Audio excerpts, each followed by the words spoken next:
Ciao ragazzi, qui è Aisi Axi. Benvenuti nell'ottavo episodio della Paccarriera, la carriera dove il mercato viene deciso dai pacchetti dell'Ultimate Team. Nell'ultimo episodio ci eravamo lasciati con questa classifica. Siamo attualmente sesti ed abbiamo un buon vantaggio sulle ultime in classifica. Tuttavia, il campionato è appena iniziato e le partite davanti a noi sono davvero tante. E a proposito di partite, diamo un'occhiata alle prossime avversarie che ci aspettano. La prima è l'Empoli, ma credo che questa partita non ve la mostrerò per intero, come spesso è accaduto negli episodi della prima stagione per le partite meno importanti. Poi avremo la sfida salvezza contro il Palermo e 2 giorni più tardi la Fiorentina, per poi giocare contro Napoli ed Inter. Si è conclusa la partita contro l'Empoli, abbiamo vinto 2-0 grazie a 2 reti di Coda. Sono praticamente uguali, come potete vedere da questi 2 replay. Coda in questo momento è veramente in forma e glielo riconosce anche la Gazzetta dello Sport che gli dedica un tweet. Ma ora è tempo di giocare contro il Palermo. I rosanero non hanno stravolto la squadra, che sembra molto simile a quella che è arrivata seconda in Serie B la scorsa stagione. Forse si sono aggiunti un paio di giocatori, ma l'ossatura rimane la stessa. Come sempre adottano uno stile equilibrato, con una difesa bassa e corta. Tuttavia non hanno iniziato benissimo e nelle ultime 5 partite hanno vinto una sola volta. Quindi possiamo sfruttare questo loro momento per raggiungere 3 punti al nostro bottino. Per farlo ci affidiamo a questo 11. Goi e Giordano partono titolari in difesa, mentre a centrocampo riposa Lopez e fa spazio a Yepes, che agirà davanti alla difesa. In avanti l'unica novità è Stanis, che agirà alle spalle di Totino insieme a Teglia. Well, what a game we have in store for you today. The hype has been building all week and the fans are pouring into the stadium. The tension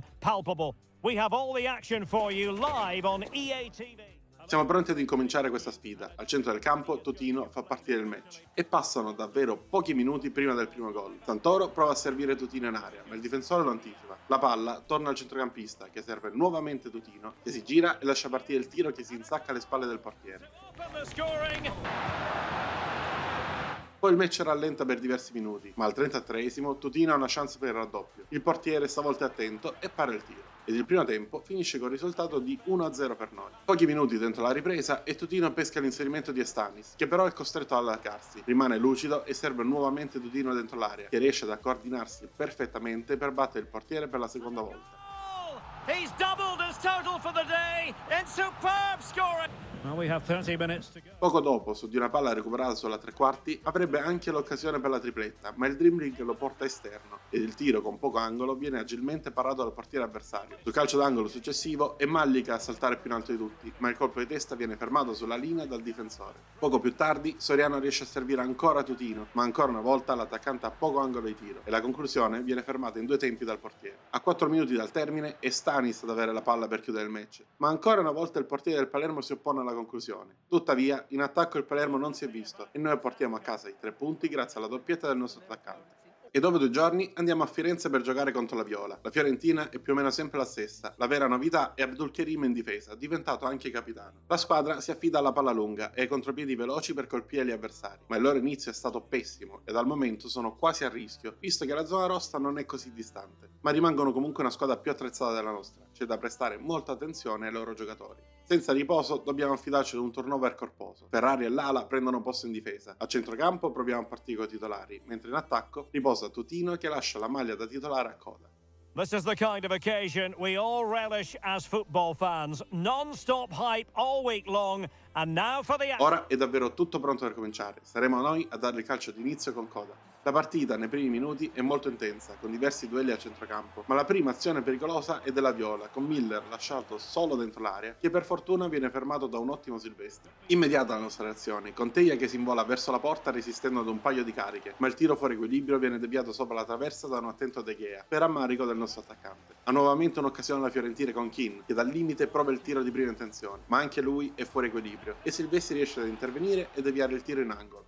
E per questo primo tempo è tutto, andiamo a riposo ancora sullo 0-0. Nella ripresa la Fiorentina ha aumentato ancora di più il pressing e non riusciamo ad uscire dalla difesa. Alla fine un errore in disimpegno favorisce l'ingresso in area di Keane, che è freddissimo e batte senza problemi Silvestri, portando in vantaggio i padroni di casa. Finalmente al minuto 77 siamo riusciti ad eludere il pressing della Fiorentina ed ora abbiamo il campo spalancato, ma appena Totino è entrato in area è stato toccato e l'arbitro ha concesso il rigore. E sarà proprio lui a batterlo. Parte il tiro, ma clamorosamente De Gea ci arriva e para, ed ovviamente viene festeggiato da tutti i compagni, ha praticamente salvato il risultato. Keane avrebbe la palla per chiudere la partita, ma stavolta, 1 contro 1 con Silvestri, si è lasciato ipnotizzare e il portiere è riuscito a intervenire sul tiro lasciando in bilico la partita. Ma purtroppo per noi non abbiamo più trovato spazi e ne siamo usciti sconfitti. Peccato per il rigore sbagliato, anche un punto avrebbe fatto comodo in una trasferta complicata. Torniamo al Ferraris per ospitare il Napoli di Conte. Dietro hanno cambiato qualcosa ed ora in porta hanno Valles, mentre in difesa le novità sono Ginter e Kubendi, che francamente non so chi sia. Il resto dei titolari sembra essere sempre lo stesso, ed anche il loro inizio non è stato dei migliori. Infatti potete vedere nelle ultime 5 partite ben 2 sconfitte ed un pareggio, oltre alle 2 vittorie. Il pressing asfissiante è la loro arma principale e davanti tra Kvara, Lukaku e Osimhen sono davvero molto forti, forse troppo anche per noi. Ed ancora una volta dobbiamo fare diversi cambiamenti alla formazione titolare, anzi in questo momento siamo proprio in affanno. In difesa giocano Ngoi e Giordano, al centrocampo stringono i denti Yepes e Santoro, visto che non abbiamo abbastanza giocatori per far rifiatare tutti, mentre davanti Stanis fa gli straordinari con Teglia nel tentativo di supportare Coda. This is the kind of occasion. Telecamere che indugiano proprio su Stanis all'ingresso nello stadio. Che sia un segno? Ma ora concentriamoci sulla partita, perché Coda è pronto a centrocampo a far partire il match. Era effettivamente un segno quello di prima, infatti Stanis si è infortunato a metà primo tempo. Ora deve resistere, poi verrà sostituito all'inizio della seconda frazione. Il primo tempo comunque è stato noiosissimo. Probabilmente l'infortunio di Stanis è stato il momento di maggiore tensione. Andiamo a riposo sperando che il secondo tempo sia migliore. Così sembrerebbe perché siamo partiti a fionda. Teglia si inserisce e Coda lo serve perfettamente, ma al limite dell'area il trequartista prova il dribbling e serve subito Coda, lasciato solo dentro l'area. Il tiro di interno piede è precisissimo, siamo incredibilmente in vantaggio sul Napoli. Dopo pochi minuti Coda ha nuovamente il pallone buono per segnare, ma stavolta Valles si oppone al tiro e riesce a deviare in angolo. Ci prova adesso il Napoli, ma Osimhen da 2 passi centra in pieno Silvestri. Rimane comunque una gran parata. Prima del corner escono Soriano e Santoro, mentre entrano in campo Tutino ed un centrocampista della Primavera. Il corner viene battuto corto ed alla fine arriva il tiro di Osimhen, che stavolta non solo è centrale, ma è anche debole. A 10 minuti dal termine, Kvara parte in contropiede, entra in area e sfruttando un rimpallo arriva a 2 passi da Silvestri, che presidia bene il primo palo e con la testa riesce ad opporsi al tiro. All'88esimo il Napoli ci trova sbilanciati e Osimhen riceve il pallone al limite dell'area. Ngoi è bravissimo in questo intervento da ultimo uomo e a bloccare l'azione che sarebbe sicuramente diventata pericolosa. E si conclude qui una partita complicata ma che alla fine ci consegna la vittoria. Non so quanto meritata, ma sicuramente importantissima per la nostra stagione. Per fortuna pare che Stanis abbia solo una contusione alla spalla e dovrebbe tornare disponibile già per la prossima partita. Partita che sarà a San Siro contro l'Inter. Un Inter che sembrerebbe più o meno la stessa di sempre, con la novità di Depay in attacco insieme a Lautaro Martinez. Dopo un inizio tragico si sono ripresi nelle ultime 5 partite mettendo a segno 4 vittorie e si sono portati al 9° posto in classifica. Non credo avremo qualche chance, ma ovviamente non possiamo certo scappare e tirarci indietro. Per questo motivo tiriamo i migliori giocatori a disposizione. L'unica novità è sulla fascia destra, dove l'ala prende il posto di De Paolo. Building to a crescendo all week, and very shortly it will be for real. We have all the action for you live. Tutino è pronto a far rotolare il pallone per primo. Andiamo a giocarci questa partita. Inizia forte l'Inter, con Frattesi che tenta subito di scaldare i guantoni a Silvestri con un tiro da lontano. Proviamo anche noi a renderci pericolosi, ma Cham non riesce a sorprendere Stankovic, che ha preso il posto di Sommer non al meglio. Sul calcio d'angolo successivo riusciamo a colpire con un difensore, ma il pallone termina alto sopra la traversa. Al 20° penetra in area Lautaro e scarica dietro per Taremi, ma Silvestri riesce a intervenire con la punta delle dita. Ora è Taremi che riesce a servire Lautaro al limite dell'area. L'attaccante riesce a crearsi lo spazio per il tiro che trafigge un incolpevole Silvestri. Purtroppo siamo sotto.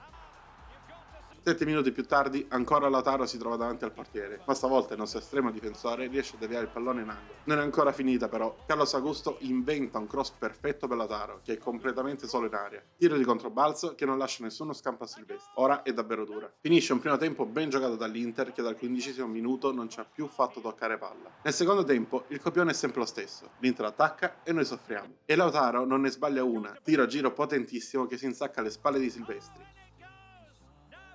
E nel tentativo di segnare lasciamo spazio ai contropiedi interisti. Taremi fugge via, ma poi serve Carlos Augusto che lascia partire un altro traversone perfetto che pesca ancora una volta Lautaro tutto solo in aria. Un gioco da ragazzi per l'attaccante argentino che cala il poker. Finalmente al minuto 77 ci facciamo nuovamente in avanti e Stanis penetra in aria, ma il tiro sorvola la traversa e il risultato rimane di 4-0. Ormai abbiamo mollato e a pochi minuti dal termine c'è gloria anche per Taremi, che segna il 5° gol per la squadra nerazzurra. Ma mentre salvavo il replay, il bellissimo FC25 ha deciso di crashare, quindi andiamo a simulare la partita contro l'Inter. Abbiamo perso ugualmente, quindi almeno a livello di punti non cambia niente, però che gioco terribile quest'anno. Dopo queste 5 partite in cui abbiamo conquistato 9 punti, andiamo a vedere la classifica, che per noi rimane invariata. Rimaniamo al sesto posto con 20 punti, mentre davanti iniziano a scappare e dietro ci stanno attaccati in tanti. Incredibile il Sassuolo che è ancora lì a 25 punti e secondo in classifica, a contendere lo scudetto alla Juventus insieme al Milan, da neopromossa. Tuttavia, per oggi è tutto. Spero che il video vi sia piaciuto e se così fosse lasciate like e iscrivetevi per tanti nuovi contenuti.